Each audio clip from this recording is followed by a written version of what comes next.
Hello friends, एक और नई कहानी के साथ। आज रिया बहुत खुश थी। कल से बच्चों का स्कूल बंद हो रहा था। गर्मियों की छुट्टियां लगभग एक महीने के लिए होने वाली थी। वह मन ही मन सोच रही थी कि इस बार वह पक्का घूमने जाएगी। किसी भी हाल में वह पति को के सुझाव को नहीं मानेगी। जो भी हो, इस बार उसका सहेली के साथ मनाली जाने का प्लान फेल नहीं होगा। संयोग से उसकी सबसे प्रिय सहेली के हस्बैंड उसे छुट्टी में वहीं लेकर जा रहे थे, इसलिए प्लान सहेली ने ही बनाया था। उसने रिया को कहा था कि सारी व्यवस्था वह कर लेगी, बस रिया अपने पति को राजी कर ले। रिया पूरे दिन इसी उथल पुथल में थी कि वह कैसे मनाएगी अपने पति को साथ में चलने के लिए। 7 साल हो गए शादी हुए, लेकिन उसके पति उसे कहीं भी नहीं लेके गए घूमने फिराने। एक बार एक ही बहाना, अब के रहने दो, अगली बार जरूर चलेंगे। हम दोनों कहते कहते 204 हो गए, पर शुभ मुहूर्त नहीं निकला। कंजूस कहीं के। फोन की घंटी बजी। रिया दौड़कर फोन के पास गई। हेलो। फोन पर पति की आवाज सुनकर चहकते हुए बोली, हाँ हाँ ठीक है, मैं फोन पर कुछ नहीं सुनने वाली। आप जरा जल्दी आ जाइए, एक खुशखबरी सुनानी है आपको।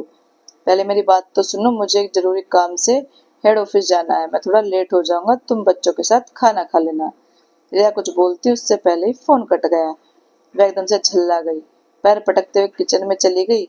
बर्तनों पर अपना गुस्सा निकालने लगी और साथ में बड़बड़ाते बोल रही थी, मेरा नसीब खराब है, जैसे पति से पाला पड़ा। इनका तो बस एक ही दिनचर्या है, ऑफिस से सीधे घर और घर से ऑफिस। खुद तो कोई शौक नहीं है, फिर भी सपने कुचल कर रख दिए मेरे भी। इस बार मैं नहीं मानने वाली, जाना है तो जाना है बस।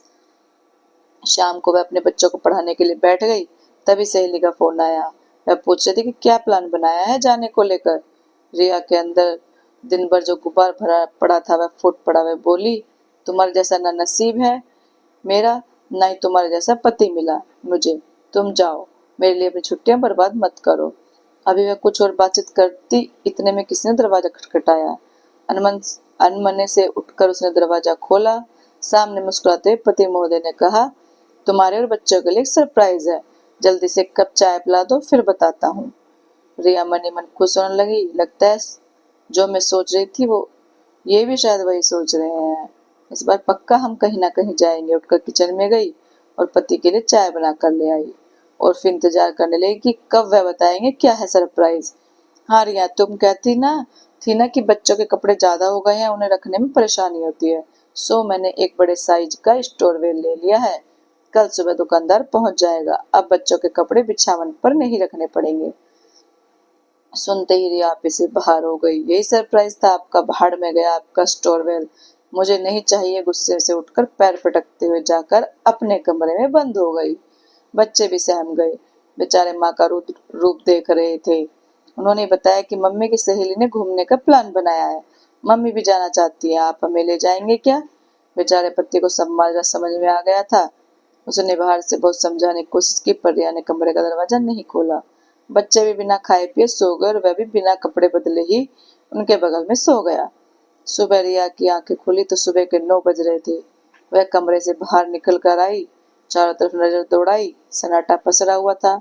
बाहर कमरे में आकर देखा तो बच्चे भी सो रहे थे, लेकिन उसके पति दिखाई नहीं दे रहे थे। उसने सोचा या तो दूध लेने गए होंगे या फिर बाथरूम में होंगे। वह लौटकर अपने कमरे में जाने लगी, तभी दरवाजे के हैंडल में एक कागज फंसा हुआ देख मन तो नहीं था, फिर भी खोलकर देखने लगी। कुछ ही देर में वह वहीं पर नीचे बैठ गई। कागज में उसके पति ने लिखा था, रिया दूसरे शहर में मीटिंग है, सो जाना जरूरी था। मेरे पास जो भी जमा पूंजी थी वह बाहर वाले कमरे के बिछावन के नीचे रख दी है। उतने में सिर्फ तुम्हारा और बच्चों का घूमना फिरना ही हो पाएगा, मैं उस बजट में नहीं आ पाऊंगा। मेरे हिसाब से तुम बच्चों के साथ आराम से घूम कर आ सकती हो, साथ में सहेली है ही, मेरा क्या है। मेरी जिंदगी तो तुम्हारी छोटी छोटी खुशियों पर ही टिकी है। ऐसी बात नहीं कि मुझे कोई शौक नहीं है, लेकिन क्या करूं, जिम्मेदारी के नीचे उसे कब का दबा चुका हूँ। मैंने तुम्हें बताया नहीं, पिछले महीने तुम्हारी माँ की आंख के ऑपरेशन का सारा खर्चा मैंने ही उठाया था। मैंने सोचा घूमने से ज्यादा जरूरी है माँ की आंख, जिससे उसकी दुनिया में उजाला हो जाए। माँ को मैंने ही मना किया था कि तुम्हें नहीं बताए। मैं बेटा नहीं हूं तो क्या हुआ, दामाद भी तो बेटे जैसा होता है। तुम खुश रहो, उसी में मेरी खुशी है। बस दुख इस बात का है कि 7 साल साथ में रहने के बाद भी मैं अकेला हूँ। रिया की आंखों से आंसू की धारा बह रही थी। कागज के साथ साथ उसका मन भी गीला हो रहा था। वह अपराध बहुत सी भीगी जा रही थी और सोच रही थी वाकई वैरी वो नहीं है, मैं ही हूँ शायद।